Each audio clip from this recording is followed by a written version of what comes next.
Hello, my name is Kiana Garrett, and welcome to the final episode of my podcast. To kind of give a forecast of what today's episode is going to be about, I'm going to be talking about 3 different things. So I'm going to be going over my survey results and what they mean, and relating it all back to Big Brother.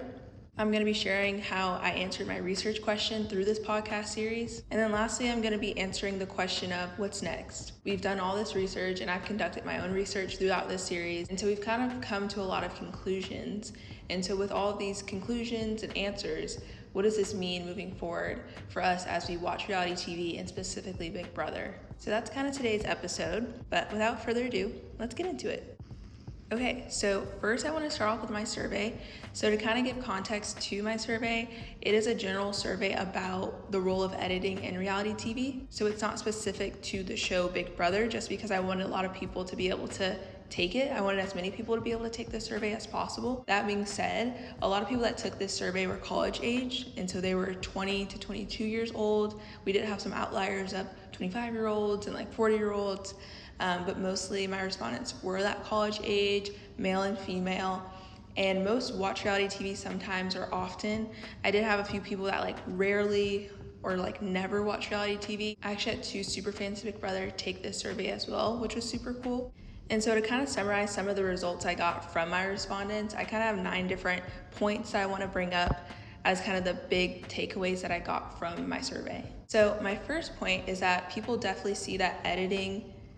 So kind of the first point I want to bring up is that my respondents agreed that editing is a powerful influence, especially when it comes to influencing their opinions about contestants. Almost everyone said editing influences their opinions a lot or very much. Many people said we're seeing what producers want us to see. They also said editing can make or break a character. And another thing they said is that context is everything. And so kind of this first point, I think the insight from this is that people are aware to the fact that they're being influenced through editing, but it still works on them. It still shapes their opinion of people on television. Secondly, I noticed from my respondents that the hero versus villain archetype is very obvious to them in reality TV. A lot of my respondents said that they notice these roles often or very often, and they agreed that reality TV is structured like a story and that producers assign or build characters purposefully. Something else interesting that I found that my respondents believed is that in earlier episodes there's this neutral or good portrayal of contestants. However, in later episodes there's this clear division into these specific roles. So it kind of seems that my respondents believe that everyone starts on a clean playing field, but then later on they're broken up into their characters for the narrative that the producers are trying to create.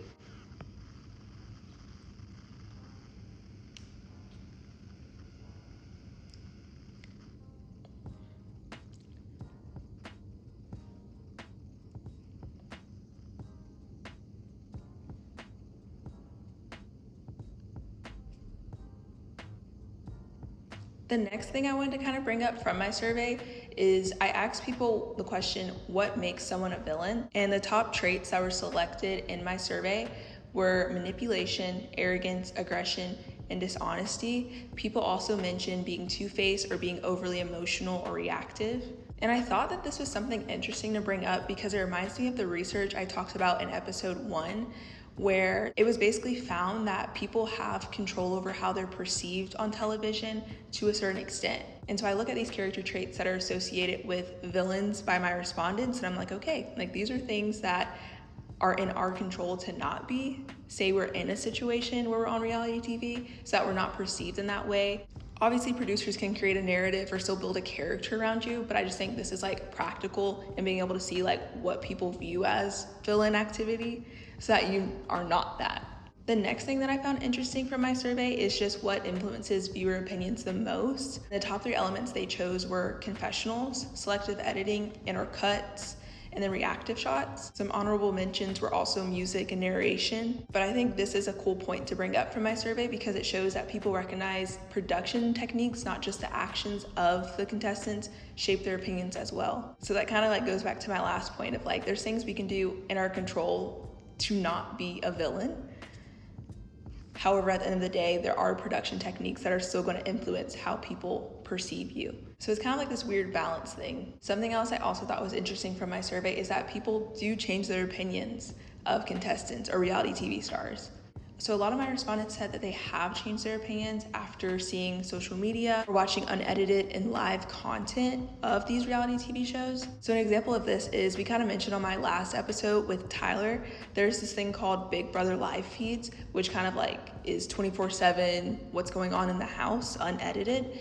And so an example would be in these live feeds exposing different personalities of the contestants that isn't shown on TV. And someone seeing that and being like, oh, my opinion of them has changed after seeing how they are without all the production techniques. And so kind of what this point means to me is that editing doesn't always hold up or have the final say when people see complete context. And that kind of brings me back to something I mentioned in episode 1, I think, about how overall this whole research topic is very important to look into because cancel culture is a huge thing in society. And I feel like this point that I got from my survey kind of proves how foolish cancel culture can be, because we never have the full context of people based off these 30, 45-minute episodes. And so to cancel someone, to bully them, to give them all this hate when you don't have the context, and the context could later be revealed and they could be the hero and not the villain that you think they are. I just think it's foolish to cancel someone when you don't have all the information. The next thing I kind of wanted to look into with my survey is just how ethics are very divided. So I kind of asked the question of like, do they think that all of this editing is like an ethical thing? Like to build these narratives, to assign characters essentially to people, like is that an ethical thing? And so there's kind of two main perspectives I got from my respondents. The first being the group of people that think it's unethical. So they think that editing like this misrepresents real people, and that it can harm reputation in real life, and that it's deceptive and dishonest. However, on the other end, for people that thought it's acceptable and that it's not unethical, they see it as entertainment, also as something that contestants sign up for willingly. And the people that think all of this editing, narrative creation is acceptable, they believe that viewers should expect the exaggeration from producers. And so I think this goes to show that people feel tension between truth versus entertainment. Like we don't know how to really balance the two of like, what's the line of like, this is deception and harmful to somebody because they're a human being that has to live a life after the show, versus what's the line of like, this is for entertainment, to exaggerate, to give the viewer something nice to watch. All right, we're kind of getting to the final few points of my survey results. So next I asked my respondents how they think producers choose these hero-villain roles for the contestants or reality TV stars they have. And so some common themes that people said is that producers look for big personalities, that they amplify existing traits, build a compelling storyline, and that they use conflict to drive ratings.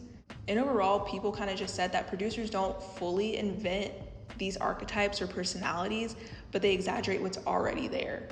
And also I asked my respondents if they think stereotypes do play a role in how producers choose to edit people on reality television. And a lot of my respondents said yes. Some examples that they mentioned were aggressive stereotypes, especially towards Black women. Attractive people are portrayed as arrogant most times, and loud or emotional people are framed as villains often. So people are definitely aware to the fact that editing can reinforce harmful stereotypes. And now the final point that I wanted to bring up from my survey results is that people know and understand that reality TV isn't fully real, but they still feel emotionally affected by it.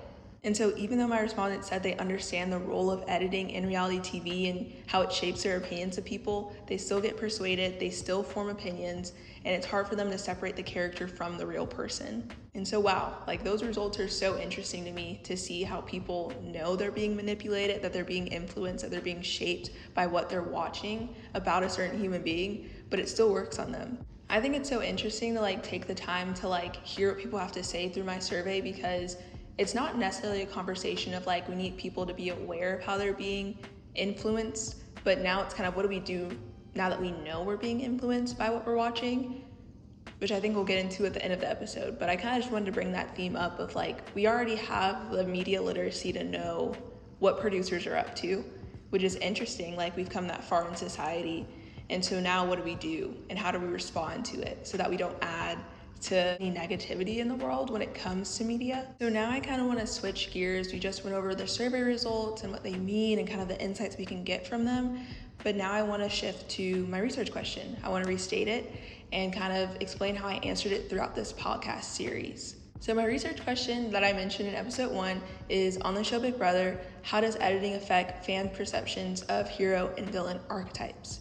I mean, if we think about what I just talked about in my survey, I think that's even just one way we answered this research question. Seeing that people so clearly notice these archetypes or these roles that are developed by producers. They notice heroes, they notice villains, yet they're still affected by it. Their opinions are still shaped to view this person as the producer wants them to view them. People even mention how it's hard to separate the character being portrayed versus the real person. And so, like I said, people have the media literacy to notice these archetypes being built, but I don't think we have the tools to know what to do with the perceptions that these archetypes create for us. At least we don't have the tools to know what to do with those perceptions in a healthy way on social media. And I think what I just said, even just in the first episode based off my research, the same theme was mentioned. We notice these things, we don't know what to do with these things. With that being said, I now want to move into what do we do next? If I have to say my opinion, I think if we want to see change in this area in society, it just has to start with each individual viewer of Big Brother or any other reality TV show that someone's watching. I just talked about how my respondents in my survey recognize that producers exaggerate things, but I think we actually need to go into television and media that's reality TV based with that actual understanding and heart posture of okay, this is completely exaggerated. I don't know these people. They're most likely being portrayed as something that they aren't fully. And even if they do or say something that is kind of messed up, not allowing that to fully shape an opinion that would cause you to go and give them hate online. Because again, you don't have the full context of the situation. I think a lot of times in society, we can know something in our head, but then our actions show that we actually don't believe it. And I think that kind of relates to reality TV because we think we know everything because of what we see and what we're watching. But the simple fact is we don't. And I think we just have to have that humble posture of I'm watching this as a form of entertainment, but I'm not gonna allow it to form real opinions because ultimately there's real humans involved and there's producers involved that wanna get a paycheck. And so I think that's kind of the first step is us becoming healthy enough with how we interact with the media that we're watching and having that humility as we watch it as well. So to kind of conclude with all my research from the first episode and interviews from Tyler from the second one, and then today kind of summarizing my respondents' results, I'm not saying that reality TV is bad to watch. I'm definitely probably going to still watch Big Brother and watch other reality TV shows that I love. But this podcast series has helped me to see even more how producers seek to influence me and to shape my opinions of people in a way that is negative or positive. And it's shown me how I shouldn't take everything at face value. And I hope it's shown you the same as you kind of listen to all 3 of these episodes as well. So to kind of wrap up all these ideas about what's next, I wanted to end with a quote from Sadie Robertson. She said that social media is only as healthy as you are. And I would put my own words to it, that reality TV is only as healthy as you are. I hope that this doesn't sound like a lame answer of it starts with you being a healthy person, but I think that is what it is. A lot of times we don't want to think that we're the problem, but I don't think the solution is found in completely eliminating reality TV or eliminating these editing techniques because some good can come from these things and it is still entertainment, but we just have to be a people that are healthy and smart as we consume it. And so yeah, that's all I have for you guys. Thank you so much for tuning into this last episode. Once again, I'm Kiana Garrett. Thank you for listening.